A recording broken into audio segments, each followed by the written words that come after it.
Hi there, this is Andrea Mowry of Drea Renee Knits, and today I'm going to show you the Tubular 2-color cast-on that I use for my new basic brioche beanie.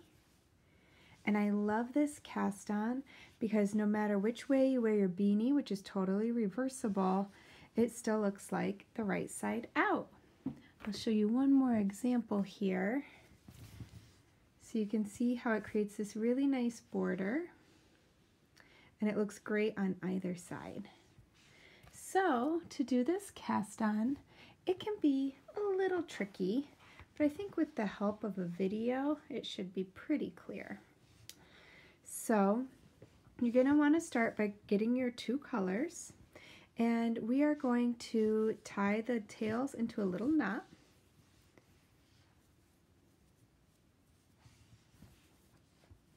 Keep them together while we do our cast on. So depending on which color you want to have on top as your main color and which color you want to have in back as your contrast color is totally up to you. Because these hats are reversible, there is no right or wrong way to orient your colors. The only thing you might want to decide is which crown you like better. This is actually the wrong side crown, which I happen to really love. It has these really nice strong lines. And here is the other side, which shows a nice little peak of a valley of my contrast color. So remember, it's reversible. You can wear it either way, but whichever color you want to have on top while you're knitting is the color that you want to have go over your thumb. So we're going to place our knot on top of our needle and open up our yarn, just like if we were doing a long tail cast on. So I have my main color going over my thumb and my contrast color going over my pointer finger. Now, if you've ever done a tubular cast on, that's exactly what we're doing here. We're just doing it with 2 colors. So we're going to begin with, we want our cast on to start with a purl stitch for this pattern. So we are going to go under our contrast color, over our main color, and then we're going to rotate them around to the base, and that's our first purl stitch. Now we need a knit stitch. We are going to go under our main color, over our contrast color, and rotate them to the bottom of our needle. So we now have 1 purl and 1 knit, and we are just going to continue this for as many stitches as you need to cast on. So we're back to a purl stitch.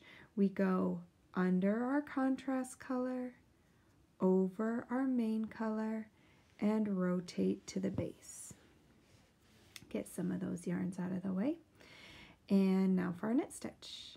Under our main color, over our contrast color, and rotate around to our base. Under our contrast, over our main, rotate. Under our main, over my contrast, rotate. So you can see you start getting this nice little ribbed cast on. And if you've lost your way, you know that you can just look at the base of your stitch and you'll see a little purl bump at your purls, and then your knit stitch kind of looks like a knit. So again, I know here, okay, I last did a knit, so I'm on a purl, so I go under my contrast, over my main, rotate to the base. Under my main, over my contrast, rotate to the base. Now once you get used to this, it can become very fluid. There's a purl, I go under, over, under, over, under, over, and you're just going back and forth, switching which color you go under and which you go over. Now we need an even number of stitches to cast on. For this hat, I'm only going to cast on a few so I can show you the next 2 setup rows. So let's see here, I definitely need at least 1 more of my knit stitches. So I go under my main and over my contrast.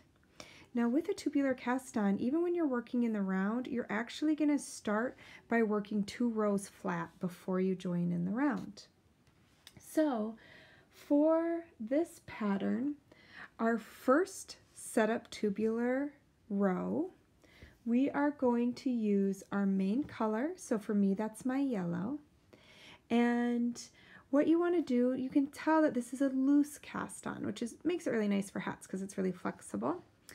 But you really want to anchor in this last stitch so you don't lose it. So I simply twist my yarns, and then I know it's locked in there for me.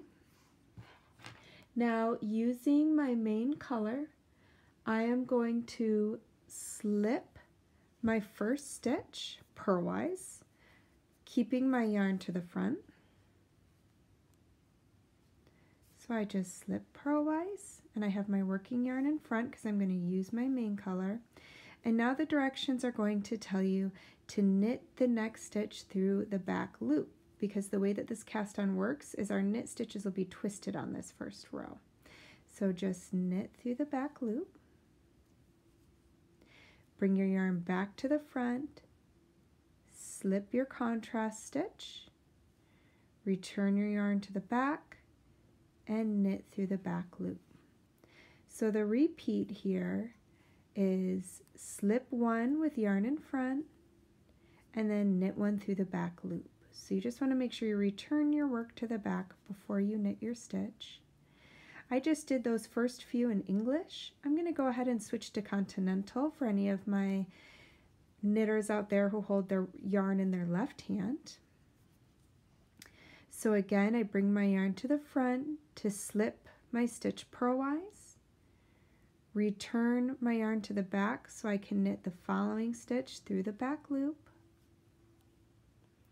With yarn in front, slip stitch purlwise, return my yarn to the back so I can knit 1 through the back loop.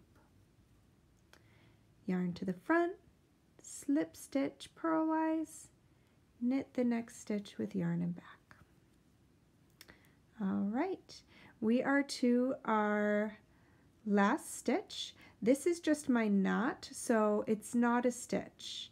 Let me see, I'm sorry, my last 2 stitches. So I slip 1 with yarn in front, and here's my last stitch. This is my knot. So I'm going to knit this through the back loop, and you can just simply let your knot hang out. All right. For our tubular setup row number 2, we need to work with our contrast colors so that we have both of our yarns at the same end to join in the round. So go ahead and slide your stitches back to your needle tip instead of turning your work. And then we're going to use our contrast color. So for this row, your directions are going to tell you to purl 1, slip 1 with yarn and back. Again, I'm going to start off English right-handed thrower style for the beginning of this row, and about halfway through I'll switch to Continental. So we purl our first stitch, move our yarn to the back, slip stitch number 2, bring our yarn back forward so we can purl, slip 1 with yarn and back, purl 1, slip 1 with yarn and back, purl 1. I'm going to go ahead and switch over to Continental, left-handed thrower style. With yarn and back, I will slip and then bring it back forward to purl 1, yarn and back to slip, back forward to purl 1, yarn and back to slip, forward to purl 1, and bring it to the back to slip this final stitch. Where's my yellow yarn here? I'm just going to tighten that one up. And now I have both working yarns back together again. So I'm ready to turn my work, and at this point is when you would actually join your stitches in the round to begin your brioche beanie. So this cast on takes a little practice, but I hope that this tutorial helps and it gives you this really nice double-sided beautiful cast on edge. Thank you.